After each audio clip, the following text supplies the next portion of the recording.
ایک بڑی کوتاہی یہ ہوتی ہے کہ سونا موجود ہے لیکن پتہ نہیں مالک کون ہے، کون ہے خالق کون۔ ایک تو وہ سونا ہے جو بچی گھر سے، اماں کے گھر سے لے کے آئے، ظاہر ہے اس کی تو ملکیت ہے۔ ایک وہ سونا ہے جو لڑکے والوں نے اسے دیا اور چڑھایا، اب یہ ملکیت کس کی ہے؟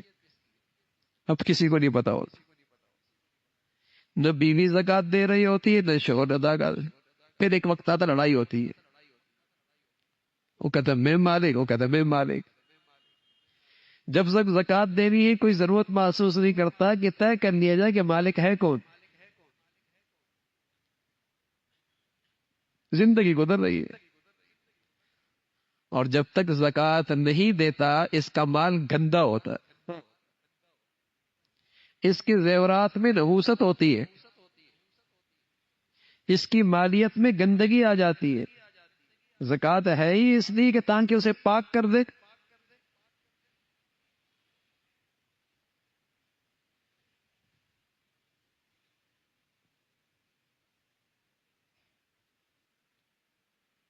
بربادی آئے گی، نقصان ہو جائے گا، الجھنوں میں پیسہ لگ جائے گا، ضائع ہو جائے گا، گندا جو ہے۔ زندگی گزر رہی ہوتی ہے، ملکیت پتہ نہیں ہوتی۔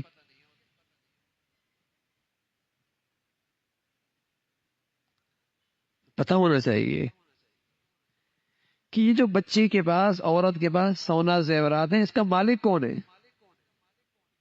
اگر وہ ملکیت بیوی کے پاس ہے تو زکات بیوی پہ فرض ہے، اس کی زکات بیوی کو دینی ہوگی۔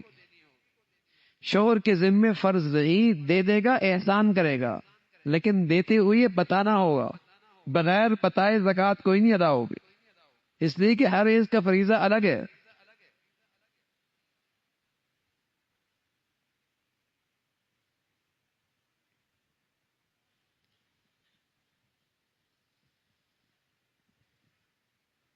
اور اگر وہ ملکیت شوہر کی ہے، جتنا سونا شوہر کی ملکیت میں ہے تو وہ زکات دے گا اس،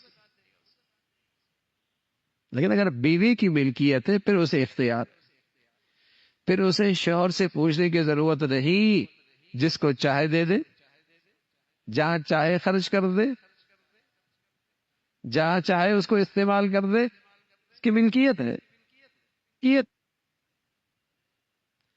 اور اپنی ملکیت میں اسے یہ حق حاصل۔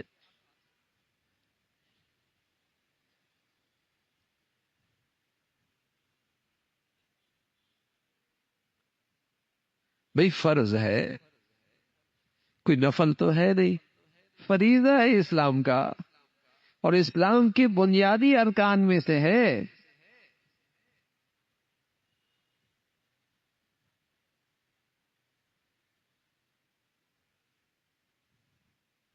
کافر نے فرمایا زکات ادا نہیں کرتا، مشرک نماز نہیں پڑھتا، مسلمان تو زکات بھی دیتا ہے، نماز بھی پڑھتا ہے۔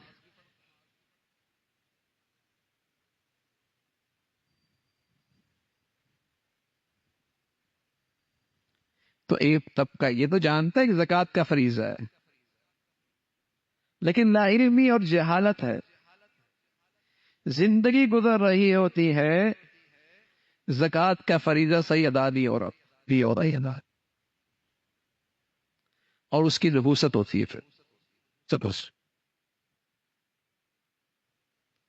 کہ اتنی سوراخیں کھل جاتی ہے جہاں مال جاتا ہے پتہ ہی نہیں لگتا، اور جب مال سے اللہ کا حق ادا ہو اور اللہ کے بندوں کا حق ادا ہو اور زکوٰۃ کی عبادت ادا ہو تو اللہ اس مال کی حفاظت بھی فرماتے ہیں، محفوظ بھی فرما دیتے ہیں، وہ سوراخیں ساری بند کر دیتے ہیں جہاں یہ مال ضائع ہو رہا تھا، اور برکت اتنی ہو جاتی ہے جو کام ہزاروں میں ہو رہا ہوتا تھا وہ سینکڑوں میں ہو جاتا ہے، پاک جو ہو گیا، صاف جو ہو گیا، مبارک جو ہو گیا، اس میں سے اللہ کا حق جو ادا ہو گیا